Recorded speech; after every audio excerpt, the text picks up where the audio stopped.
Hello student, welcome back to my channel physics with fun. देखिए, चलिए आज की वीडियो में हम समझाते हैं आपको आर्टिकल नंबर 3, क्योंकि कल की वीडियो में हमने समझाया था आपको आर्टिकल नंबर 2 जो कि था electric field intensity due to a point charge. उससे पहले समझाया था आर्टिकल नंबर 1 वो the torque acting on a electric dipole placed in a uniform electric field. आज का आर्टिकल है, हेडिंग डाल देंगे आप सभी। आर्टिकल नंबर 3 है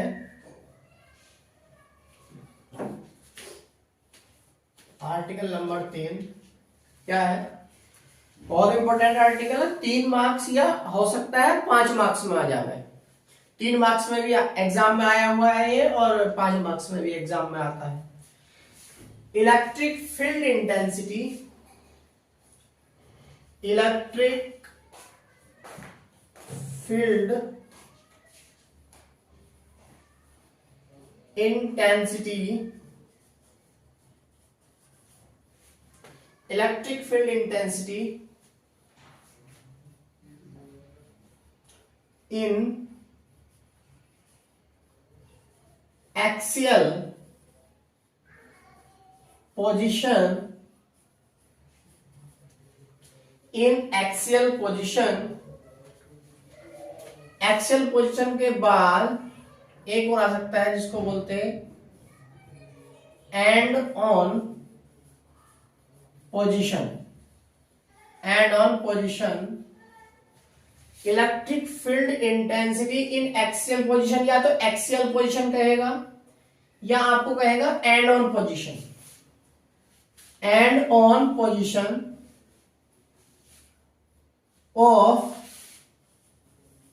of an electric dipole, of an electric dipole. Clear है? ये आप सभी हेडिंग डाल देंगे। Electric field intensity in axial position या end on position of an electric dipole. Clear है? हेडिंग नोट करेंगे सभी, हेडिंग नोट करेंगे।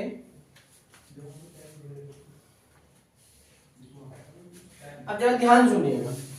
देखिए, यहाँ पे हम जो आर्टिकल इसके बाद करवाएंगे या ये वाला करवाएंगे, इन आर्टिकल में दो मेन वर्ड है, एक्सियल पोजीशन या एंड ऑन पोजीशन। और अगले आर्टिकल का एक वर्ड आएगा आपको इक्वेटोरियल पोजीशन या ब्रॉड ऑन पोजीशन। क्लियर है? इक्वेटोरियल या एक्सियल, यहाँ पे दो वर्ड कॉमन है कि एक्सियल पोजीशन और दूसरा है आपका इक्वेटोरियल पोजीशन। तो देखिए, जैसे इलेक्ट्रिक डाइपोल है, इलेक्ट्रिक डाइपोल यानी फुकनी, जैसे इलेक्ट्रिक डाइपोल है, ये माइनस क्यू हो गया, ये हो गया प्लस क्यू, ये हो गया मिड पॉइंट इसका। ठीक, अगर देखो ये जैसे ये इलेक्ट्रिक डाइपोल है, ये इलेक्ट्रिक डाइपोल है। क्लियर है?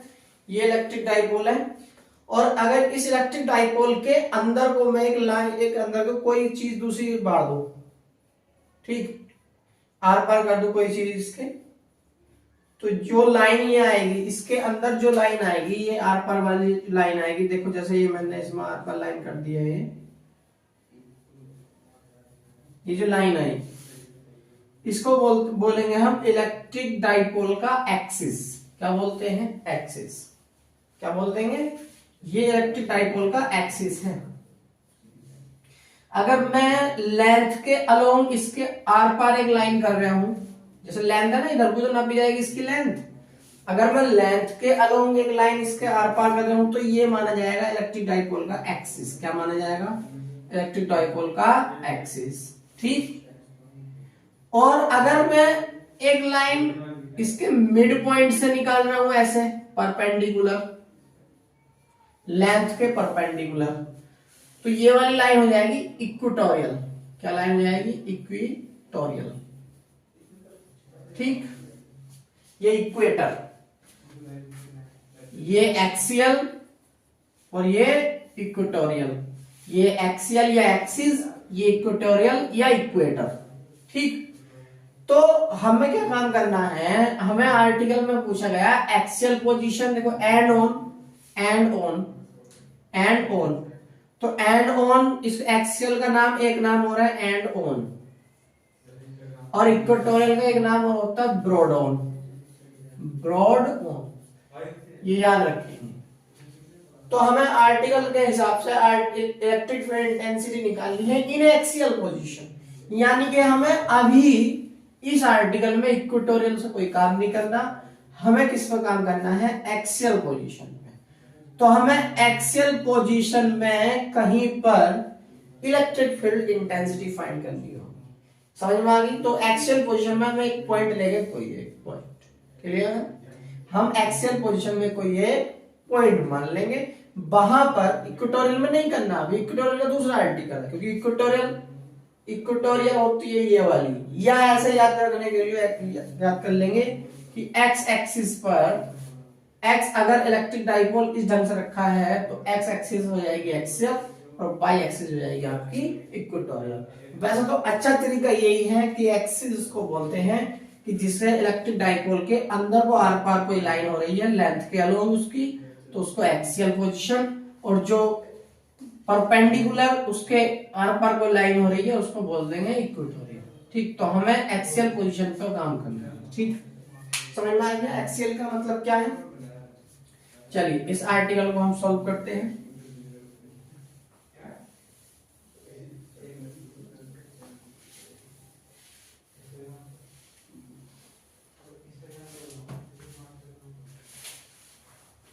इसका डायग्राम बनाएंगे।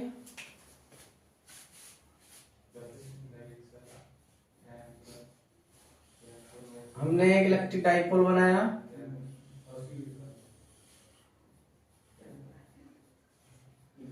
ए और बी, ये माइनस क्यू हो गया, ये प्लस क्यू हो गया, इसका मिड पॉइंट हो गया। ठीक,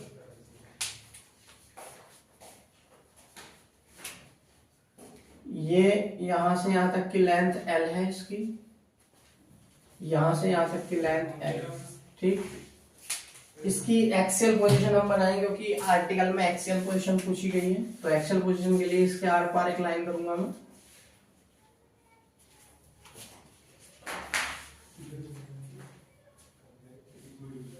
ठीक, तो एक्सियल पोजीशन ये हो गई। एक्सियल पोजीशन में मैंने एक पॉइंट, ये एक्सियल पोजीशन है, मैंने एक्सियल पोजीशन में एक आपका पॉइंट मान लिया पी, एक्सियल पोजीशन में कहीं एक पॉइंट मान लिया मैंने पी, क्लियर है।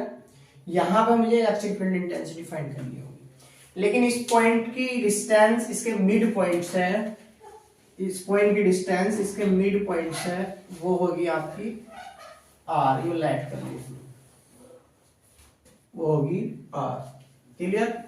अब देखिए इसके मिड पॉइंट की, इसके मिड पॉइंट की इस पॉइंट पी से डिस्टेंस जो होगी वो है आर, और अगर मुझे पॉइंट ए से डिस्टेंस देखनी है तो देखो पी से ओ तक की डिस्टेंस तो आर हो गई, और पी से एल तक की डिस्टेंस और देखनी है, पी से एल तक की डिस्टेंस देखनी है, तो आर तो यहां तक हो गई और प्लस और क्या फालतू हो गई एल, तो ए से पी तक की जो डिस्टेंस आई है वो है R plus L, R plus L, R plus L, clear है। बाकी अब डिस्टेंस देखनी है हमें, देखो पी से ओ तक की डिस्टेंस आर है, अब ए से हमने डिस्टेंस आर प्लस एल ले ली, लेकिन अब डिस्टेंस देखनी है हमें बी से पी तक की, तो देखो जब ओ से पी तक की आर है तो अब हमें क्या काम करना है, इतनी डिस्टेंस कम करके यहां से आगे तक की डिस्टेंस लेनी है, यानी कि एल को कम कर देना है आर में से, तो यहां से ये डिस्टेंस ये हो गई है आर माइनस के एल। एक बार सभी बच्चे डिस्टेंस समझेंगे इसकी, मिड पॉइंट ओ से आर, मिड पॉइंट ओ से पी तक की डिस्टेंस आर, ए से पी तक की डिस्टेंस आर प्लस एल, और बी से पी तक की डिस्टेंस आर माइनस के एल, क्लियर है। अब हमें निकालनी है पी पॉइंट पे इलेक्ट्रिक फील्ड इंटेंसिटी, तो पिछली वीडियो के मुताबिक हमने एक आपको बात बताई थी कि इलेक्ट्रिक फील्ड इंटेंसिटी निकालने के लिए हमको टेस्ट चार्ज रखना पड़ता, क्योंकि वहां से डायरेक्शन मिलेंगी हमें। क्या मिलेंगी? डायरेक्शन। तो इसी वजह से टेस्ट चार्ज का काम केवल आर्टिकल का प्रूफ करवाना है, लास्ट में आएगा वो अपने आप ही एलिमिनेट हो जाएगा। क्लियर है? तो देखो पी पॉइंट पर हमने एक टेस्ट चार्ज रख दिया प्लस का क्यू नोट, प्लस का क्यू नोट। ठीक, पी पॉइंट पे एक टेस्ट चार्ज रख दिया हमने प्लस का क्यू नोट। अब जरा देखेंगे, ध्यान सुनो। प्लस के क्यू चार्ज के कारण, प्लस के क्यू चार्ज के कारण क्यू नोट पे एक फोर्स लगेगा। प्लस के क्यू चार्ज के कारण क्यू नोट पे एक फोर्स लगेगा। मैंने क्या बताया? मैंने ये बताया है टेस्ट चार्ज दूसरों पर फोर्स नहीं लगाता। टेस्ट चार्ज में फोर्स लग जाते हैं दूसरों के, लेकिन टेस्ट चार्ज अपना कोई फोर्स एक्सटेंड नहीं करता है। तो अब जरा ध्यान सुनो, प्लस का क्यू चार्ज जो है इस पे फोर्स लगाएगा, वो कैसा लगाएगा? रिपल्सन।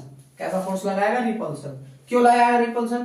क्योंकि प्लस के क्यू चार्ज का साइन प्लस और क्यू नोट का चार्ज का साइन भी प्लस, दोनों सेम साइन है, इनके बीच में रिपल्सन होगा, एक दूसरे को दूर भगाएंगे। एक दूसरे को क्या, ये वाला चार्ज इसको दूर भगाएगा, ये वाला चार्ज इसको धक्का देगा इधर की ओर, रिपल्सन का मतलब इसको इधर की ओर ये धक्का दे देगा। ठीक, तो इसकी वजह से यहां पे जो फोर्स लगेगा रिपल्सन, यानी कि इलेक्ट्रिक फील्ड की डायरेक्शन भी कैसी हो जाएगी? इलेक्ट्रिक फील्ड, ये वाला चार्ज इस चार्ज को फोर्स दे रहा है इस डायरेक्शन में, इस डायरेक्शन में दे रहा है। और मैंने बताया था आपको कि इलेक्ट्रिक फील्ड की डायरेक्शन भी वही होती है जो कि इलेक्ट्रिक फोर्स की डायरेक्शन। अब जब इलेक्ट्रिक फील्ड इंटेंसिटी की डायरेक्शन, इलेक्ट्रिक फील्ड की डायरेक्शन वही होगी जो इलेक्ट्रिक फोर्स की, तो ये वाला चार्ज इस पे जो फोर्स लगा रहा है वो इस डायरेक्शन में, तो इसका मतलब ये हो गया कि प्लस क्यू के चार्ज के कारण क्यू नोट पर लगने वाला फोर्स इस डायरेक्शन में, तो इलेक्ट्रिक फील्ड की डायरेक्शन भी क्या होगी बच्चों? E1 इधर की ओर होगी। क्लियर? E1 इधर की ओर होगी, इसका मतलब E1 इधर की ओर होगी। अब E1 की वैल्यू कितनी आएगी? E1 की वैल्यू कितनी आएगी मैं बाद में बताऊंगा। आप जरा ध्यान से सुनो एक बात। क्या सुननी है? प्लस के क्यू चार्ज ने इसका फोर्स लगाया, रिपल्सन इधर की ओर धक्का दिया, इसका मतलब इलेक्ट्रिक फील्ड की डायरेक्शन भी इधर की ओर आ गई। अब आते हैं बाद इस पर, माइनस के क्यू चार्ज इस पे कैसा, देखो माइनस के क्यू चार्ज इस पे फोर्स लगाएगा, हमें इससे मतलब नहीं है, क्योंकि हमें यहाँ पे नहीं निकालनी इलेक्ट्रिक फील्ड इंटेंसिटी, हमें निकालनी है इलेक्ट्रिक फील्ड इंटेंसिटी यहाँ पे, तो हमें इस पे देखना कितना चार्ज फोर्स लग रहा है। तो माइनस के क्यू चार्ज इस पे कैसा फोर्स लगाएगा? देखो ये प्लस का और ये माइनस का, इसका मतलब ये दोनों हो गए अपोजिट, और अपोजिट चार्ज जो है एक दूसरे पे अट्रैक्शन फोर्स लगाते हैं। तो इसका मतलब ये हुआ कि माइनस के क्यू चार्ज इस चार्ज को अपनी ओर खींचना चाहेगा, मतलब इस चार्ज के द्वारा इस चार्ज पर लगने वाला जो फोर्स होगा अट्रैक्शन अपनी ओर खींचने वाला होगा, तो इधर की ओर खींचेगा। इसका मतलब इलेक्ट्रिक फील्ड इंटेंसिटी इसके द्वारा कैसी होगी? इधर की ओर होगी। ठीक, तो ये हो गई E2 इस डायरेक्शन। क्लियर? अब जरा आप क्या काम करेंगे, लैंग्वेज लिखेंगे इस आर्टिकल को प्रूव करने के लिए। लेट अस कंसीडर, आओ चले माने, इसका मतलब है लेट अस कंसीडर, आओ चलो माने। Let us consider N electric dipole AB, N electric dipole AB having dipole moment small p, having dipole moment small p. Let us consider an electric dipole AB having dipole moment small p is placed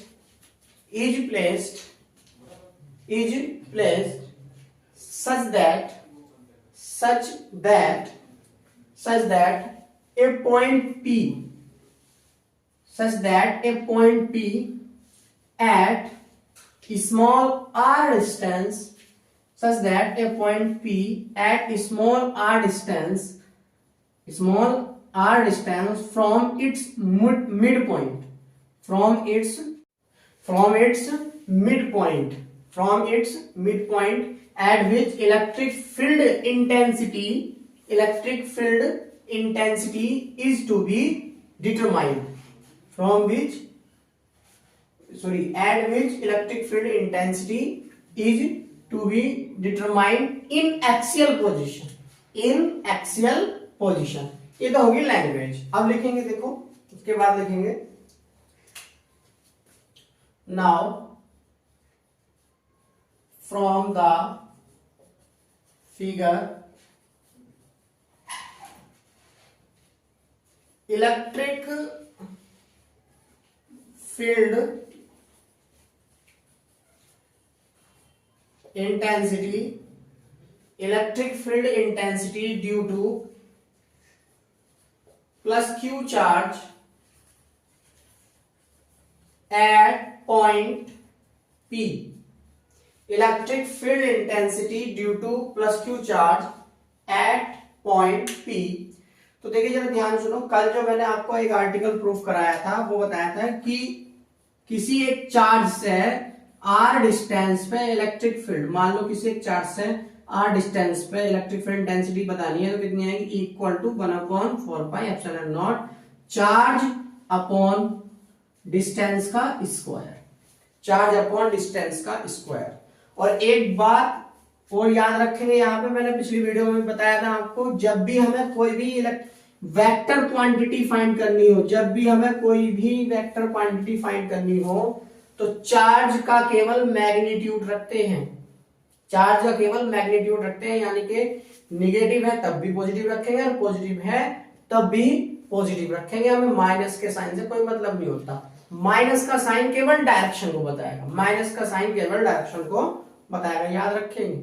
जब भी कोई भी vector quantity हमें find करनी है तो charge का negative sign हम नहीं रखेंगे, क्लियर है, ठीक, ये याद रखेंगे। पूरे इलेक्ट्रोस्टैटिक में इसका यूज है कि जब भी कोई वेक्टर क्वांटिटी फाइंड करनी होगी तो हमें चार्ज का साइन साथ नहीं रखना, और जब भी कोई स्केलर क्वांटिटी फाइंड करनी होगी तो हमें चार्ज का साइन साथ रखना है, क्लियर। तो यहाँ पे electric field intensity due two plus Q charge at point P कितनी हो जाएगी, प्लस क्यू चार्ज के कारण मान रखी है भैया हमने E1, तो E1 इक्वल टू होगी आपकी 1/4πε0, 1/4πε0 चार्ज, प्लस क्यू चार्ज है ना, तो प्लस क्यू चार्ज मतलब क्यू, और कितनी डिस्टेंस पर, प्लस क्यू चार्ज से कितनी डिस्टेंस है, प्लस क्यू चार्ज से डिस्टेंस है r minus L, r minus L का स्क्वायर। तो E1 हो गया, E1 equal to 1/4πε0 Q upon r minus L का स्क्वायर। और डायरेक्शन क्या होगी इसकी, डायरेक्शन होगी अलोंग OP, इस डायरेक्शन में है ना आगे की ओर, तो along OP, along OP vector, ठीक, along OP। Now and electric field intensity, electric field intensity due to negative charge, due to negative charge at point P कितनी जाएगी। अब नेगेटिव चार्ज से देखनी है तो इसकी वजह से हमने मान रखी E2, तो ये हो जाएगी E2 इक्वल टू 1/4πε0 चार्ज कितना -Q। तो याद रखो इलेक्ट्रिक फील्ड इंटेंसिटी है वेक्टर क्वांटिटी, इसलिए जो माइनस का साइन हम साथ नहीं रखेंगे, Q अपॉन, अब डिस्टेंस देखो इसकी, यहां से P की डिस्टेंस कितनी है R प्लस एल, तो R प्लस एल का होल स्क्वायर, और इसकी डायरेक्शन क्या होगी अलोंग PO। देखो प्लस क्यू चार्ज है तो OP की डायरेक्शन में थी, आपका किसकी डायरेक्शन होगी along PO, along PO vector, ठीक, अलोंग PO वेक्टर। अब हमें निकालनी है resultant electric field intensity, resultant electric field intensity at point P। देखो बच्चों ध्यान रखो, पूरी फिजिक्स में जब भी दो वेक्टर अपोजिट डायरेक्शन में हो, जब भी दो वेक्टर अपोजिट डायरेक्शन में, थोड़ा सा बता दूं यहां पर आपको, कि जब दो वेक्टर अपोजिट डायरेक्शन में है, जब दो वेक्टर अपोजिट डायरेक्शन में, मान लो वेक्टर ए है और वेक्टर बी अपोजिट डायरेक्शन में, एक वेक्टर इधर की ओर है, एक वेक्टर बी इधर की ओर है, तो इनका जो रिजल्टेंट आएगा वो आएगा घट के, और घटेगा कैसे? रिजल्टेंट आएगा तो ए को बी में से घटाओ या बी को ए में से घटाओ। याद ये रखना, बड़े वाले में छोटे वाले को घटाना। जब दो वेक्टर एक दूसरे के अपोजिट डायरेक्शन में तो रिजल्टेंट घटका मिलेगा, और घटका कैसे घटेगा? कैसे? बड़े वाले में छोटा वाला घटाना। मान लो अगर बी बड़ा है तो बी वेक्टर में से ए वेक्टर घटा दो, और अगर ए बड़ा है तो ए वेक्टर में से बी वेक्टर घटा दो। ये तो है जब दो वेक्टर अपोजिट डायरेक्शन में हो। क्लियर? और जब दो वेक्टर एक दूसरे के डायरेक्शन में हो, सेम डायरेक्शन में हो, मान लो एक ये वेक्टर हो गया, एक वेक्टर ये हो गया, ए वेक्टर ये, बी वेक्टर ये, तो रिजल्टेंट जो मिलेगा, रिजल्टेंट मिलेगा दोनों को जोड़ के, A vector plus B vector, A vector plus B vector. Clear? यहां पर अपोजिट याद रखे, कहीं को लिख लो, अपोजिट डायरेक्शन में होने पर घटेंगे और सेम डायरेक्शन में होने पर जुड़ेंगे। और अगर दो वेक्टर एक दूसरे से किसी एंगल पर हैं, जैसे ए वेक्टर ये है और बी वेक्टर ये है, थीटा एंगल पे हैं दो वेक्टर, अगर ये तो देखो सेम डायरेक्शन में, ये अपोजिट डायरेक्शन में, अगर कोई वेक्टर इनमें से कोई दूसरे एंगल पे हो, 30, 40, 90 इतने पे हो, तो इनका जो रिजल्टेंट मिलता है वो मिलता है under root A square plus B square plus 2ab cos theta से। याद रखेंगे ये, ठीक है। अब जरा यहां पर आ जाएंगे, क्या कि यहां पे E1 वेक्टर E2 वेक्टर दोनों की डायरेक्शन अपोजिट है। इसका मतलब रिजल्टेंट जो मिलने वाला है वो घटका मिलेगा। कैसा मिलेगा? घटेगा। ठीक, E1 वेक्टर और E2 वेक्टर दोनों एक दूसरे के अपोजिट डायरेक्शन में हैं। इसका मतलब ये हुआ कि दोनों का जो रिजल्टेंट मिलेगा, दोनों वेक्टरों का जो रिजल्टेंट मिलेगा वो घटका मिलेगा। अब घटेगा कौन सा किसी में से? सब्ट्रैक्ट कौन से में से होगा? बड़े वाली वैल्यू में से छोटी वाली वैल्यू। E1 बड़ा है तो E1 में से E2 घटेगा, और E2 अगर बड़ा है तो E2 में से E1 घटेगा। चेक कर लो भाई। एक बात बताओ, E1 है और E2, कौन वाला बताएगा कि यहाँ पे कौन सी वैल्यू बढ़ी है, E1 बढ़ी है या E2? देखो ध्यान सुनो, जितना ज्यादा डिवाइड में होता है उसकी वैल्यू उतनी ही कम आती है, और जितना कम डिवाइड में होता है उसकी वैल्यू उतनी ही ज्यादा आती है। तो 1/4πε0, 1/4πε0 सेम, Q सेम है, Q सेम है। अब कंपेयर जो करनी है बड़े छोटे की, इसमें R माइनस एल और R प्लस एल से करनी है। देखो R प्लस एल बहुत ज्यादा बड़ा है, R माइनस एल की अपेक्षा R प्लस एल बड़ा है, तो बड़ा डिवाइड मानेंगे, इसका मतलब वैल्यू कैसे मिलेगी? छोटी। यहाँ पर छोटा डिवाइड में कम है, इसका मतलब वैल्यू जाएगी बड़ी, तो इसका मतलब E1 बड़ा हो गया E2 से। E1 बड़ा है E2 से, तो रिजल्टेंट जो मिलने वाला है हमें वो मिलेगा घटा के, किसको? E1 में से E2 को घटा के। क्लियर है? चलो आगे काम करते हैं।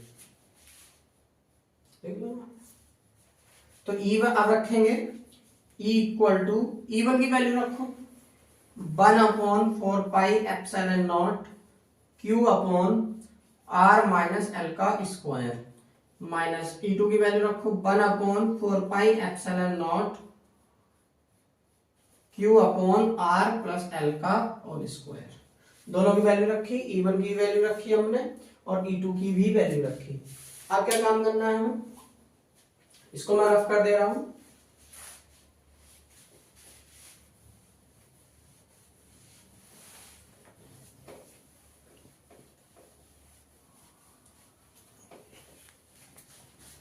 अब हमें करना है, देखो यहां से कॉमन आ रहा है 1/4πε0 और 1/4πε0 कॉमन, Q भी कॉमन है दोनों में, तो कॉमन में यहां पे लेना हूं इक्वल टू 1/4πε0 और इंटू Q कॉमन ले लिया हमने।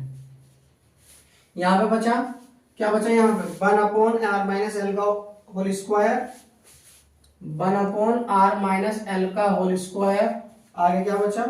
माइनस लगाकर 1/r प्लस एल का होल स्क्वायर। तो E इक्वल टू 1/4πε0 Q,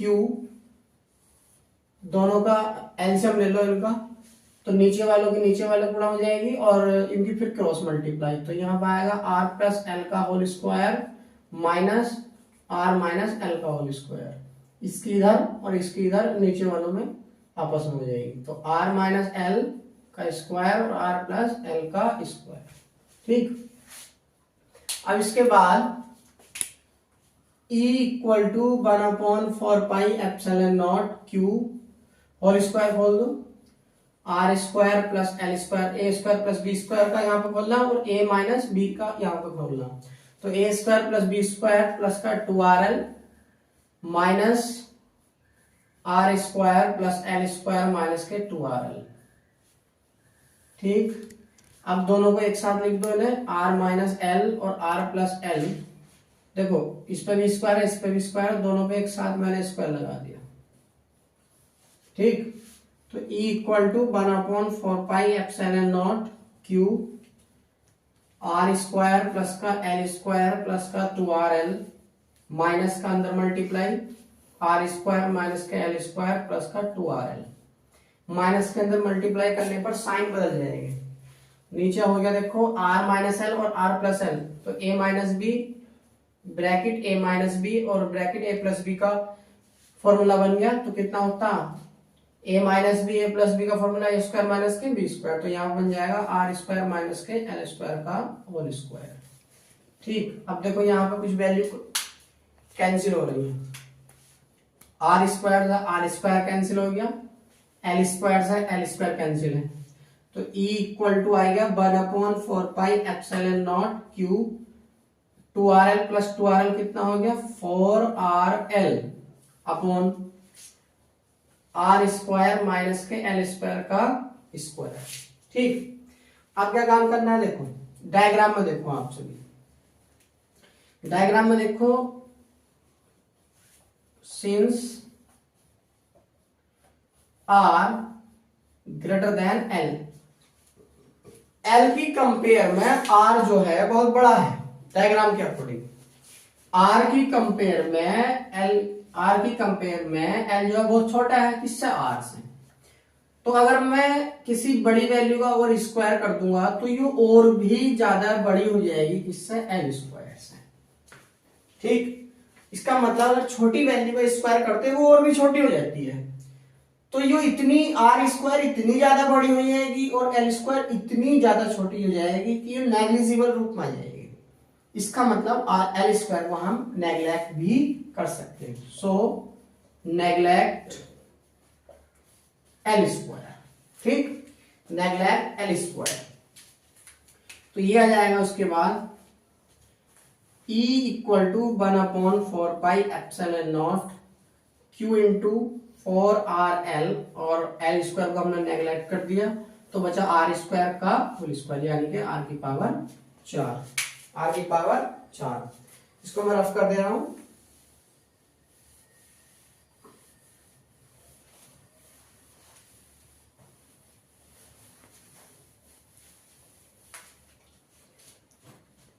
तो देखिए यहां पर एक आर से पावर 4 में 3 बची क्योंकि एक कैंसिल हो गई, तो लिखेंगे इसको E vector equal to 1/4 pi epsilon naught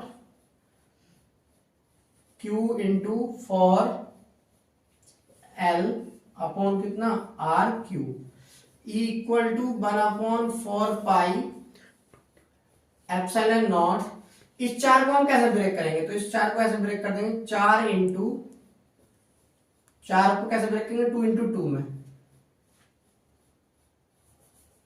2 into Q into 2L upon RQ, 2 into देखो वही क्वांटिटी है, 4 को हमने लिखा 2 इंटू 2 2 जा 4, Q ये आ गया, L ये है।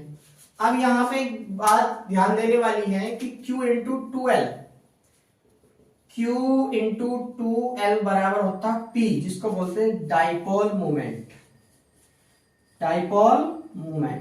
याद रखें Q इंटू 2L बराबर होता है P, जिसको क्या बोलते हैं डाइपोल मोमेंट, मैंने डेफिनेशन लिखवा रखी है पिछली वीडियो में। तो E equal to 1/4 pi epsilon naught 2 into इसकी जगह कितना रख दिया P और नीचे क्या आएगा RQ, तो ये आएगा आपका formula E equal to newton per coulomb equal to 1/4πε0 2p/r³।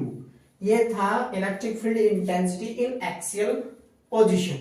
ठीक, और इसकी डायरेक्शन जो हो जाएगी, देखो डायरेक्शन फाइनल रिजल्टेंट की जो डायरेक्शन होगी वही डायरेक्शन होगी जो E2 और E1 में सबसे ज्यादा बड़ा होगा, क्योंकि जिसमें से वो दूसरी वाली वैल्यू घटी है। तो बड़ा कौन था उसमें? E1 बड़ा था। इसका मतलब इसकी डायरेक्शन की रिजल्टेंट की वैल्यू भी वही होगी जो E1 की होगी। याद रखना, रिजल्टेंट की डायरेक्शन वही होती है जो वैल्यू बड़ी होती है घटाने में, और अगर दोनों वेक्टर सेम है तो रिजल्टेंट की वैल्यू वही होगी जो दोनों भी होगी सेम, मतलब वो उसी डायरेक्शन में चला जाएगा। ठीक, तो यहाँ पे डायरेक्शन हो जाएगी, डायरेक्शन आ जाएगी अलोंग